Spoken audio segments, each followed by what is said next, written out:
Chers abonnés, l'heure est grave. Les choses ont pris une autre tournure au Niger. La France prit à main dans le sac, son plan de déstabilisation du gouvernement du général Tiani vient d'être exposé. Je vous laisse d'abord écouter cet extrait et on revient après pour la conclusion. Aucun mot ne sera aussi fort pour qualifier la réaction de Macron et de ses sbires français et nigériens bien sûr. Mais nous savons où partait notre pays et nous savons que si nous restons les bras croisés, notre pays n'existera plus. Et c'est pourquoi les forces de défense et de sécurité, pour la première fois, en toute responsabilité, ont décidé de s'assumer et de dire que c'est le sang des Nigériens qui sera versé pour le Niger. Aucun Français, même un simple écoulement de la Rhine, n'a perdu sa vie pendant les 12 ou 13 ans qu'ils ont passés au Niger. Même un seul vélo de l'armée française n'a sauté sur un engin explosif improvisé. Mais comment saurait-il en être autrement, puisque c'est eux-mêmes qui les enterrent avec leur suppôt. Donc nous sommes conscients de ça et nous sommes conscients de nos responsabilités. Nous allons tout faire pour que nos forces de défense et de sécurité soient en mesure d'assumer cette responsabilité en toute dignité et en toute souveraineté. Mais sachez que c'est pas facile. C'est pas du tout facile dans un pays où, tenez-vous bien, les simples Toyota sont interdites d'être vendus au Niger. Et ça, c'est la France, accompagnée par certaines puissances occidentales, qui ont demandé expressément de ne pas vendre au Niger une aiguille qui puisse tirer sur un terroriste. Et ce sont ces mêmes pays qui viennent au mouvement Boko Haram. Le 7 novembre, ils sont revenus avec, tenez-vous bien, pour l'aile Bakura, 1 milliard de francs CFA. Pour l'aile réticente de Iswap, ils ont promis 4 milliards de francs CFA s'ils acceptent seulement que les Français s'installent définitivement dans leur zone d'influence à l'intérieur du Nigeria. Puisque c'est une zone où j'ai servi et je connais particulièrement toutes les îles du bassin du lac Tchad, que ce soit du côté du Niger, que ce soit du côté du Nigeria, que ce soit du côté du Tchad. Nous avions manœuvré à pied pendant des mois en 1996 et en 1997. Donc c'est une zone que je connais parfaitement. Ils ont promis, si ISWAP accepte qu'ils s'installent, 4 milliards de francs CFA à l'État du Nigeria. Ils ont promis une somme. Je laisse le monopole au président Tinubu de dire combien les Français lui ont proposé pour s'installer dans l'État du Borno. C'est pas fini.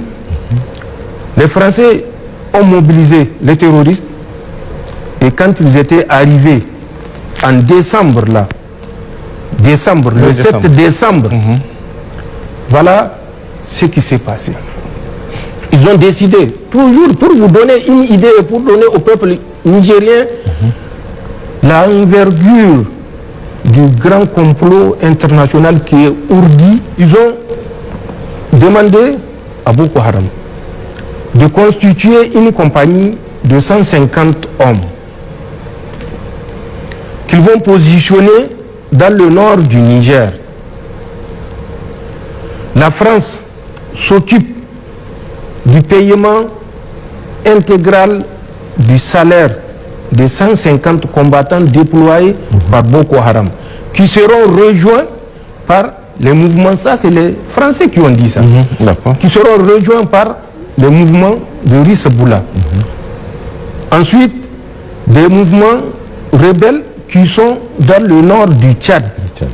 Et ils vont faire un front commun installé à l'intérieur du Niger, dans les chaînes du nord Niger, pour faire la guerre au Niger. Nous avons donc les combattants installés dans les chaînes du nord Niger. Nous avons les combattants installés dans le bassin du lac Tchad par la France. Nous avons les combattants Lakurawa. Nous savons comment ils ont été mis en place, et je vous l'ai dit, installés dans la zone. Vous prenez de Sokoto jusqu'au Kébi, Gaba, Koyambana, Paouni, Sarma, Baraya, Tangaza, Haske 1, Haske 2. Tout ceci sont des positions, je n'ai pas cité l'intégralité. Il y en a encore un chapelet de positions entre Sokoto, Zamfara et Kébi. Notamment Kaïji, qui est une forêt également, où ils ont également des éléments Lakurawa, notamment les deux super camps. Je crois que, puisque nous avons dénoncé, le chantier a été arrêté, où les Français avaient l'intention à Gidankata et puis Gigani de construire deux super camps où ils vont stocker du matériel que les terroristes qui sont dans la forêt de Sarma seront chargés particulièrement de récupérer et acheminer une partie dans le nord Mali. Nous avons à l'intérieur du Bénin, c'est une ceinture, suivez bien la description que je suis en train de faire. D'accord. Dans le nord Bénin, nous avons Porga, nous l'avons dit, nous l'avons répété. Les forces spéciales présentement en Afrique sont dans deux pays. Un pays ouest-africain et un deuxième pays ouest-africain qui est le Bénin. Donc deux pays de l'Afrique de l'Ouest, ils se reconnaîtront. Mais le Bénin, lui déjà, je le dis et je le répète, il se reconnaît. Ils sont à Porga et dans la forêt particulièrement du W. Ces forces spéciales qui sont au Bénin sont chargées de l'encadrement, du financement et de la formation et équipement des mouvements terroristes, toujours tendant à ceinturer le Niger et les États de l'AES, la Confédération. D'accord. Ils ont ouvert deux centres d'instruction, un centre d'instruction qui est à l'intérieur du Niger, un autre centre d'instruction qui est à l'intérieur du Burkina Faso, non loin de la frontière avec le Niger. Ces centres d'instruction, pour ce qui est du côté du Niger, a pour mission de former avant la fin de l'année 400 hommes financés par les Français. Le financement est déjà acquis et le terroriste responsable du centre d'instruction qui est sur le territoire nigérien, c'est une fratrie, deux frères pour être plus précis, un certain Souley Yero et son frère Ali Yero. Souley Yero est parti à la rencontre des forces spéciales françaises dans le mois de novembre.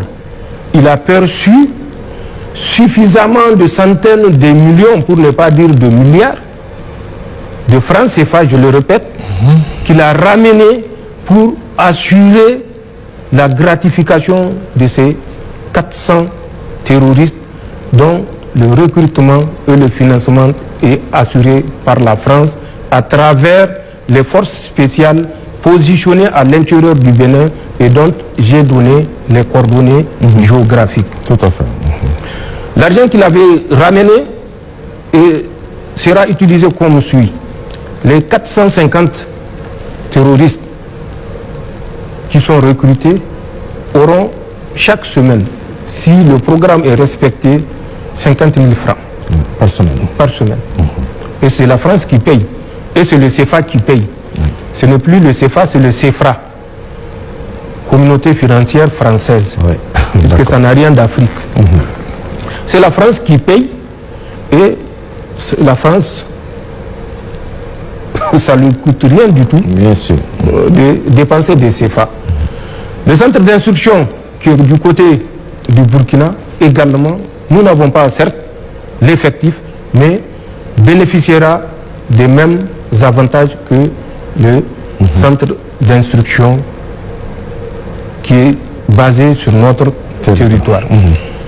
Nous suivons leur mouvement, nous étions informés au jour le jour de leur mouvement, au jour le jour de ce qu'ils dispensent comme cours au profit des terroristes et au jour le jour de la progression de leur macabre plan.